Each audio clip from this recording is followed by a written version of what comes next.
Welcome back to Yogaxpress, the mobile stretch clinic that takes yoga to the people. In the last few episodes, we had a wonderful, wonderful teacher and our special guest, Jill Camera, who's back with us today. I couldn't get enough of Jill's teaching, so I had to invite her back, and she very kindly agreed. Thank you, Jill, for being here. Thank really you, Wanda. appreciate it. Jill is director of Vinyasa program at Yoga Sutra, a local yoga school in New York City. And if you want to reach Jill, you can just send an email to through the website of Yoga Sutra, www.yogasutranYC.com, which they will put up in a moment. And Jill she took me through, in the last two episodes, she took me through variations of the sun salutation. And today she's got another surprise in store for us. She's also going to teach me how to use these props safely. So I have a yoga belt and a brick. If there are any other props that we need, we'll have to make it imaginary. Oh, I have this too. I could use that. But we can use more than just these, right? You can use anything as props, right? You can Sure. use a chair. Yes. In fact, back in the day, now we have the manufactured goods, but Right. originally, I think ties, men's I was going to ties say, I used were my used. husband's tie Yeah, once. sure. Yeah. And they call them sometimes bricks, so I don't Bricks. know if people were using Real They bricks. say Bikai Sangar, who really did much research on the props and utilizes props a lot in his style. He tells stories he would use the hood of a car to lead on, whatever was available right. to get the job done. That's right. That's Yeah. right. To get into good alignment, I Yes. think that's BK Iyengar's style, right? Yes. Alignment is very important. Alignment is very important, and for many reasons. Safety is the primary. Aesthetics is another. But I've been thinking about it lately. Most of all, I believe, so that once you're aligned, the inner energies flow more efficiently, and that's where you get the power and the energy from your practice. Okay, so The that's real- what motivates us to keep going. Yes. Because you feel good about doing something right. Mm-hmm. Well, tell me something. I've always been curious. I've always thought of props to be the equivalent of training wheels. It's just meant to break us in. I'm a little scared of using props simply because I'm worried I'd get addicted to it. You know? Well, again, the various styles and brands have their own theories. Ashtanga, for instance, does not encourage props. Right. Whereas Iyengar methodology really encourages them. Though, I just found out the other day, when beginning students are taught in that method, they are not encouraged to use props because they feel that the most important thing that the new students need to be familiar with is the shape of the pose. So initially you're just getting used to the names, the shape. Right. They're not really that, of course they're always concerned about your safety, but that's not paramount at first. You get used to the shapes of the poses, Right. and then you can start to really refine and perfect the asanas and go deeper and deeper through the use of the props. And they're very schooled style, so that they're strict with their levels. But even in their level 4, which I believe is their top notch, and you need permission from the team, you just can't drop into that level 4, I'll tell you that.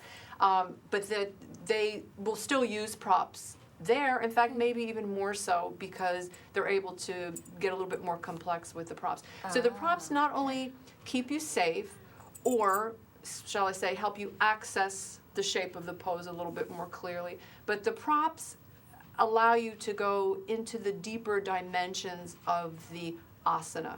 Right. You know, asana means Right. seat or posture, but it also means to abide or be. So to have that sense of really abiding Being in centered in your posture. Exactly. The props can help you go deeper that way. Okay, so it's okay to use props even if people get into very advanced Oh, yes. postures. Yes. And like you said, sometimes they use it more in advanced postures to get into more complex postures. Exactly. It's they're good stepping stones, and then a good bridge, and then it's, can become a more elaborate. Do you think that there might be a fear that I might get addicted to using props and I'm not going to make my body go too deep? And Because there I would know it's even always there. but even if you did, there would be nothing wrong with that.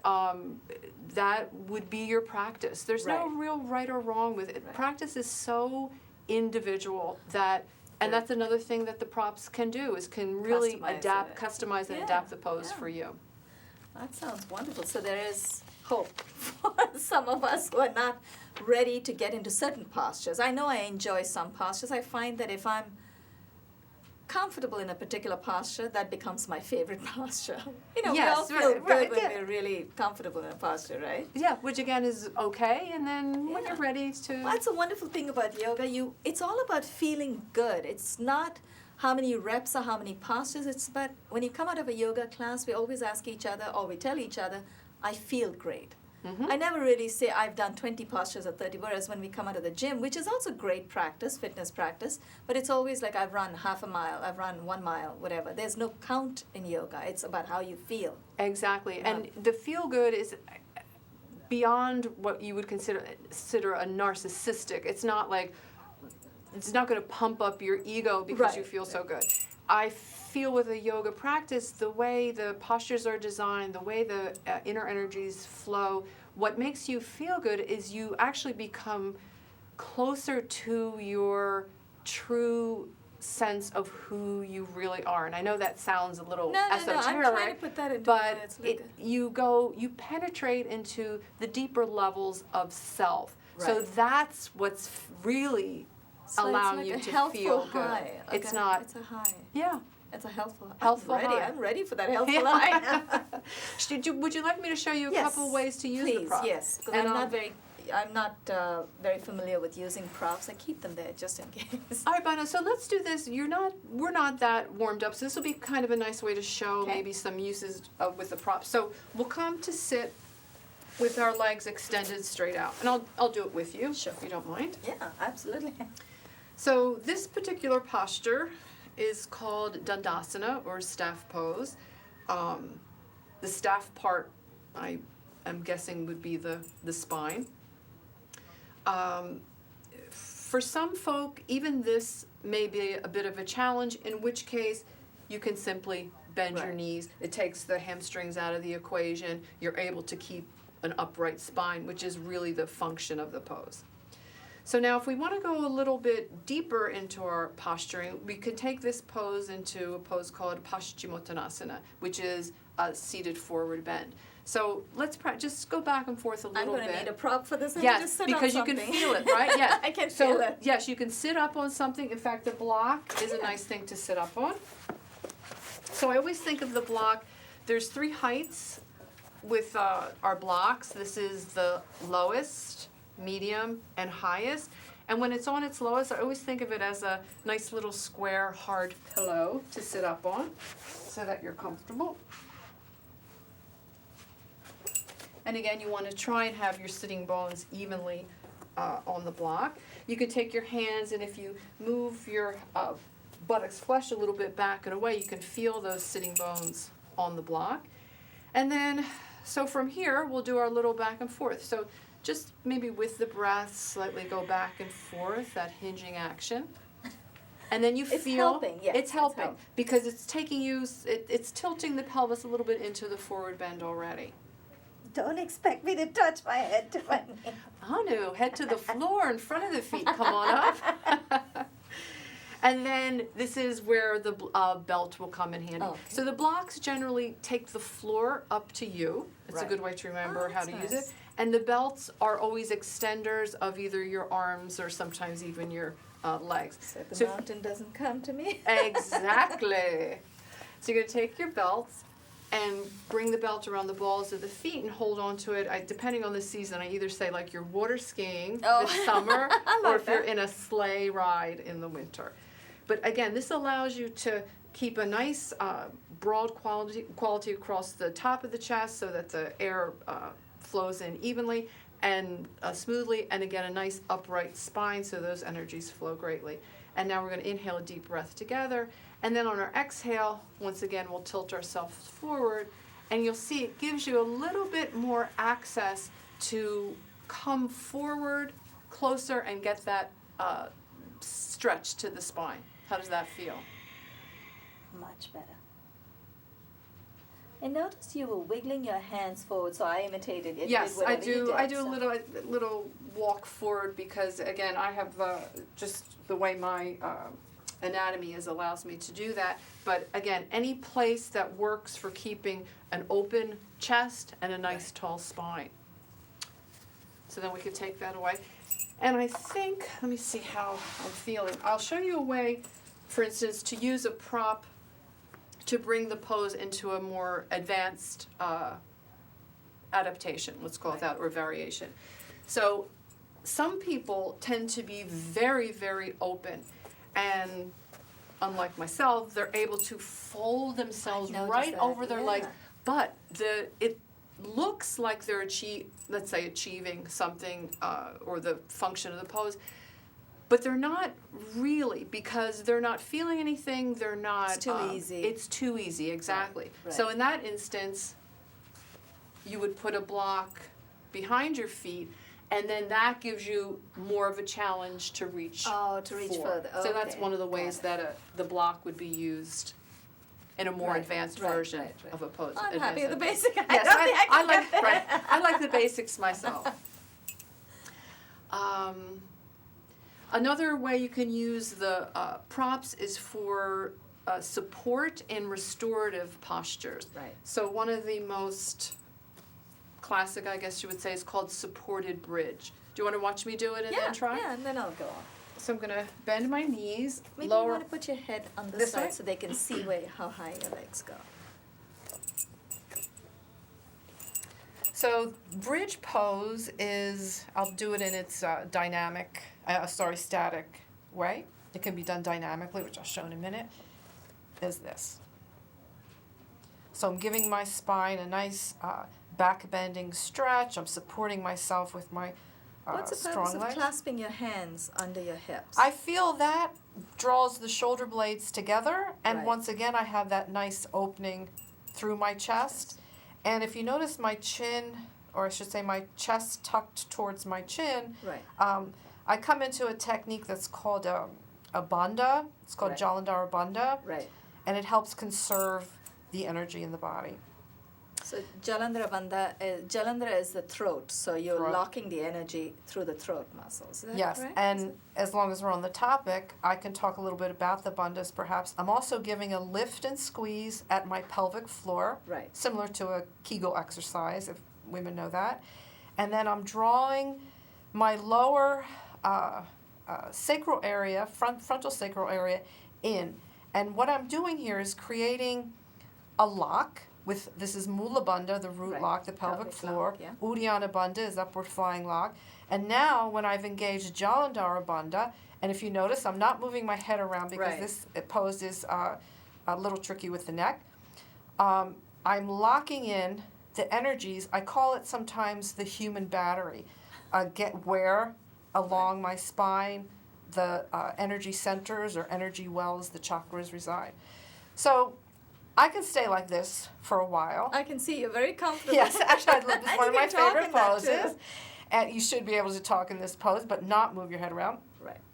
But I'm using a lot of muscular effort with my legs. Right. So what I can do is take my block Okay. instead.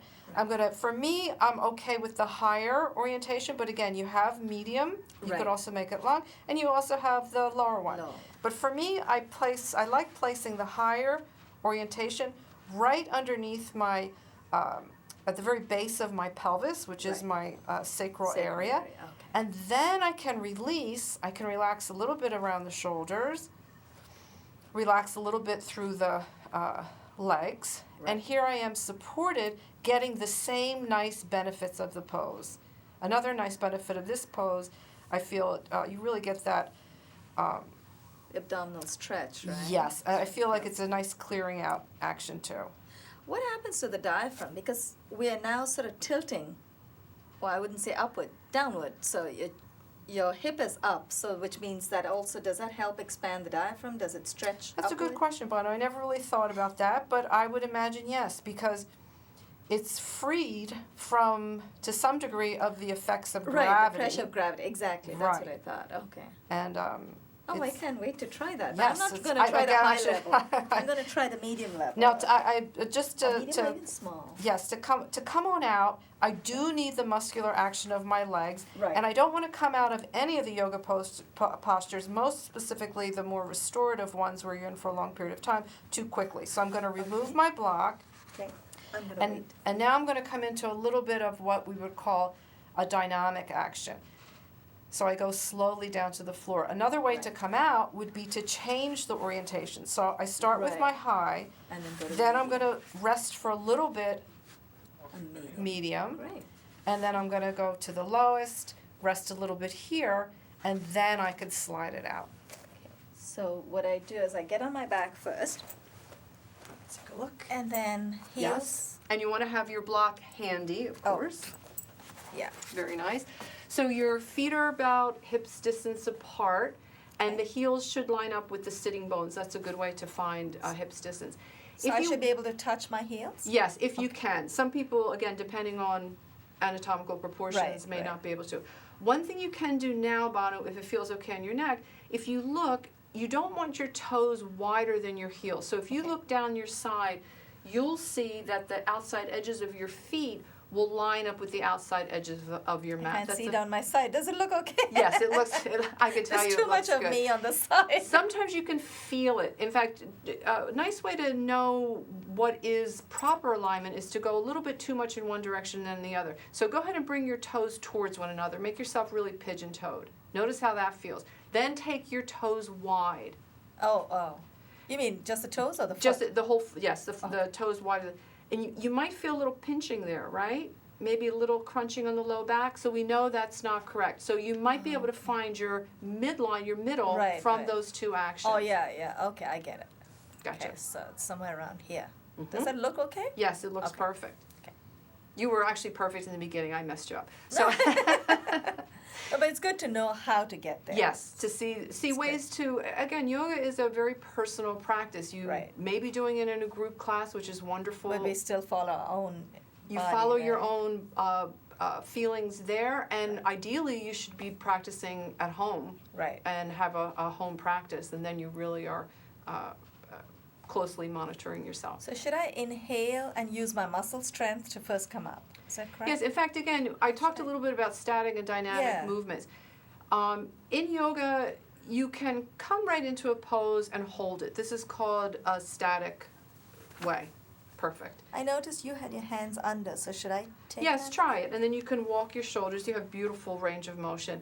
And this way, Bono's directly in what we would call static bridge pose. Now, if you release your hands and then lower the hips back down, You're right. It does take a lot of it takes quad a lot. strength, right? Yes, and your inner tracks of your legs also. Right. Now, a way Banu could work up into that static posture or do it as a practice on our own is to do a bridge pose, what we would call dynamically. And I'm going to add the arm actions into it too, and I think you'll be all right with the mic. So Banu, just have your arms by your sides. Good. Now as you inhale, lift the hips up and reach the arms up overhead. Good. Beautiful. And then exhale, bring the arms down, let the hips come down. That's it. How did that feel? So That's go ahead and do that maybe 2 more times, even on your own breath count, so that you really get the full range. This is a nice way either to warm up to a what we call a static posture or holding posture, Right. or as a practice in itself. This is again back to the vinyasa where we're linking the movement with the breath.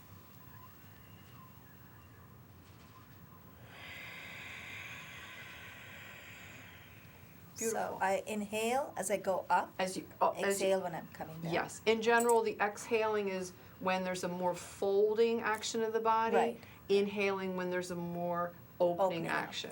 Got it. Beautiful. So now you might feel more comfortable now to come into this restorative version of bridge. So with your block handy, you'll lift your hips up and you'll slide your block underneath. I'm not going to go at the full level. Nope, The on medium is good. the medium, which is perfect. It's also broader, which Right. for some feels more comfortable. You want to be comfortable. That's, again, the reason that we call these restorative is that you need to passively be able to open up in the posture and relax. Beautiful. How's it feel? Feels good. Good. Very comfortable, but I think I'll be even more comfortable if it's at the lower level. So then always go to the perfect This one. one Okay. for you. Yes. So And then am go I ahead. doing the most for my body at being at the lowest level? Am I still getting the workout? You're still getting Okay. the same effects of the pose. Okay. In fact, you would be, I don't want to say destroying, but you would not be getting the effects of the pose not if you were in an uncomfortable position. Right. So you always Got want to it. make sure that you're comfortable. That's how your body knows that it can relax. It feels comfortable. Right. That's when you get the benefits of the passive opening. You can really relax into an opening type feel in the Right. pose. Right. Mhm. This feels very comfortable. Very actually. nice. And it's a good place maybe to do simple, what we call pranayama breathing exercise, Right. maybe equal inhales and exhales if you wanted to count. And Bono, if you just lower your chin a little bit, and then maybe draw the chest a little bit up. So tuck my Perfect. shoulders on. Yes, tuck just slightly. And yes, and now we have that beautiful ujjayi sound again. We talked about it, I think, yesterday's episode, where there's a slight contraction at the back of the throat. You're doing it consciously, where the breath begins to glide and come into a sounding mode. This is called ujjayi breathing. We use it when we practice our vinyasa, and it's also used in pranayama practice. It helps you to regulate the flow of the breath. You really I'm so feel comfortable. I might go to sleep. Yeah, I didn't. When you saw, I didn't want to get up myself. This is a very nice way to Feels good. yes, to relax the body. Good. So Banu's going to slowly release. She's always going to allow herself to neutralize. She would not roll over to one side or jump up right away. So Good. And then she can extend her legs out. And she's Wiggle my shoulders off.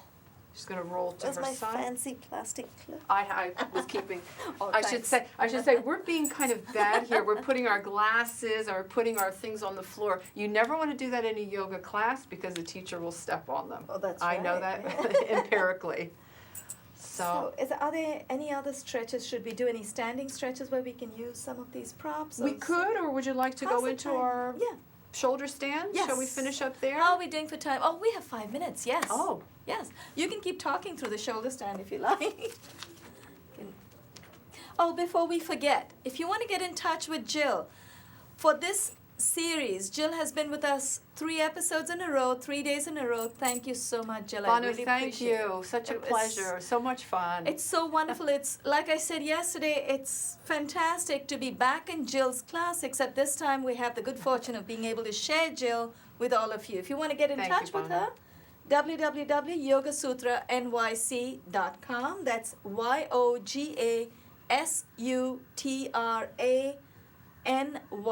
YOGASUTRANYC.com. And you will see it in the credits up at the end when we close the sequence. Right now, what Jill and I are going to do, Jill and I are both going to get into what's called the shoulder stand. It is not part of the 48 stretches, but we want to show you a little bit, a taste of what you can achieve if you stay with this practice. It's more a preparation. This sequence, 48 plus, is a preparation for better and bigger things to come. And my shoulder stand may not be adequate demo enough, but you will notice the way Jill gets up into her shoulder stand. So you can use mine as a step 1 and go to Jill as a step 3. You will eventually get to where Jill is. So we're gonna, why don't you talk me through the shoulder stand as you're doing it? Is that okay? Sure. Yes? So So that they we can had hear a very nicely done how we did the bridge first, which helped open our shoulders a little bit for shoulder stand. Another thing I like to do before shoulder stand as a prep is to take a few rock and rolls. So you can hold on to the back of your Oh, calf I love that. and rock, yes. Exhale as you go back, inhale as you come forward. And then as you're It's ready. a wonderful spinal massage. It isn't is, and it's and that really would be fine to do. If Right. you want to go a little deeper, as you roll back, you can catch your hips and support them and lift your legs. Oh, this is similar to Viparita Karani, but not exactly. Over there, I think the hips are down, right? Exactly, but that's a nice adaptation. And again, be very careful not to move the head Right. once you come onto the back of the head. But taking a little deeper, we can bring ourselves into what's known as a plow pose, where the feet touch down behind. Jill, through the corner of your eye, can you see how many inches I'm off? No, but don't. I'm coming down. Good. You're about, I would say, 10 inches. Eeks. But that's great. And again, Banu has caught her hip, so at this stage she can lift her one leg up or even through a bent knee if that feels okay. Is that all right for you, Banu? Is this okay? Yes. Yeah, it feels fine. And then the other. That's it. Very nice. Oh, this is a shoulder stand. Yes. Okay, so this is step one, guys, folks out there. Beautiful. Step one, and Jill, you're going to show them step three. And which is coming into through plow. Anyone can do this. I like to hold onto the sides of my mat and then support my back and then lift my Nice. legs up. Now, when we have our legs up, do we just leave them relaxed or do we flex them? Do we need to point them? Banu, you can do an entire yoga practice with yourself in shoulder stand. In fact, it's called shoulder stand sarvangasana, all-limbed posture series. You can move the legs around. Oh, that's right. You can do, now again, this I'm showing a little bit more advanced Right. variations. But in general, the classic way to hold the legs would be to press through the balls of the feet. So you're neither in a true flex with Right. the feet or Or fully point. pointed The up. point stretches the front of the legs, the flex stretches the back, so you want to be right in between. Right. That's why they call this the queen of postures. I guess the headstand Is the king. Do you know what the prime minister is? No. Padmasana, lotus. really? Yes. So what does this do for our body? Well, as we spoke a little bit with bridge pose, this It's a wrap, kids, a wrap. Thank you, Danny. Thank you. Thanks, Claudia. What does this do literally? I mean, sometimes we do have